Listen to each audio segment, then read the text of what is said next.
বিজ্ঞান কলেজে ক্লাস 8-এর একজন ছাত্র মোহাম্মদ মাহরুখ সাদিদ। একদিন আমার আপুর বিজ্ঞান মেলাতে গেছিলাম। সেখানে যে দেখছি যে এখানে রোবট প্রদর্শনী হচ্ছিল। তো রোবট প্রদর্শনীতে গাড়িটা দেখে আমার অনেক ভালো লাগছে। তো আমি বাসায় এসে আমার পরিবারের লোকজনকে বলছি। তো বলার পর ওরা কথাটাই অ্যাগ্রি করছে। তারপর জিনিসপত্রগুলো একটা অনলাইন ওয়েবসাইট থেকে অর্ডার করছিলাম। তারপর আমি বাসায় বসে বসে এটা করছি। আর আমাদের স্কুলে একটা ক্লাব আছে, বিজ্ঞান ক্লাব। ওই ক্লাবে আর কি স্যারদের কাছেও সাহায্য নিছি। আর এটা দিয়ে আমি আমার এই গাড়ি অ্যাডুনো অফটাসের রোবট কার এটা কাজটা সম্পন্ন করছি। এই গাড়িটা সামনে কোনো বাধা পেলে ড্রাইভারকে কিছু করতে হবে না, ওটা এমনি এমনি থেমে যাবে।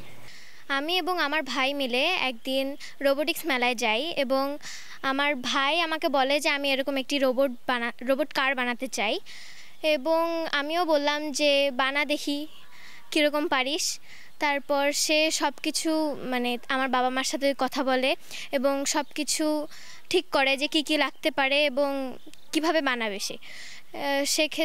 সেক্ষেত্রে আমার বাবা মাও তাকে অনেক হেল্প করে এবং সব কিছু কেনাকাটার ফলে সে কার কীভাবে তৈরি করবে সেটা ঠিক করে এবং গাড়ি বানানোর চেষ্টাটা শুরু করে দেয়। আমি আশা করি যে আমার ভাই এর ভবিষ্যতে আরও ভালো কিছু করতে পারবে, ভালো কিছু বানাতে পারবে। তো আমার ছেলের ছোটোবেলা থেকে গাড়ির প্রতি খুব ঝোঁক ছিল। ছোটোবেলা থেকে আমি বিভিন্ন ধরনের গাড়ি, ছোটোবেলা থেকে আমার সঙ্গে বিভিন্ন ছোটো মেলা গেলে গাড়ি কিনতে চাই, এই গাড়ি কেনে সে গাড়ি কেনে, বাজারে গেলে গাড়ি কেনে, গাড়ির প্রতি তার খুব লোভ। এবং বড় বড় গাড়ি দেখলে তার বলে যে এটা মার্সিডিজ গাড়ি, এটা হলো ল্যান্ড ক্রুজার গাড়ির কথা বলে, ল্যাম্বরগিনি গাড়ি।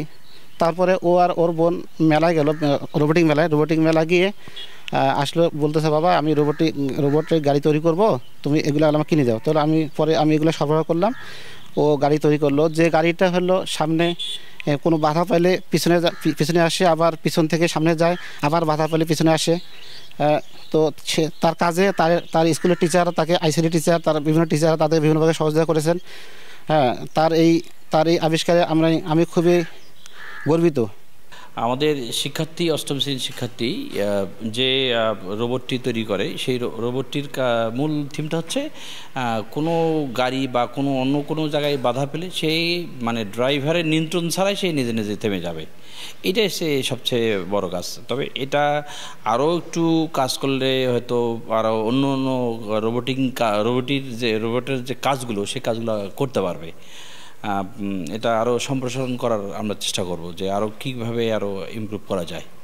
আমাদের ক্লাব আছে, সৈয়দপুর সরকারি বিজ্ঞান কলেজের ক্লাব আছে। এই ক্লাবে উপজেলা প্রশাসন আমাদের ওনার প্রচেষ্টায় যে জাইকার প্রজেক্টের সমন্বয়ে আমরা অনেকগুলো অ্যাপারেটাস পেয়েছি। সেই অ্যাপারেটাসগুলো হচ্ছে শিক্ষার্থীদের হাতে কলমে শিখে আমরা রোবট তৈরির কাজটা, যাতে এখানে আমাদের এমন কিছু শিক্ষার্থী আছে যে তারা হয়তো খুব তড়িৎ গতিতে একটু হেল্প করলেই তারা রোবট এবং অত্যন্ত মানসম্পন্ন একটা রোবট তৈরি করতে পারবে।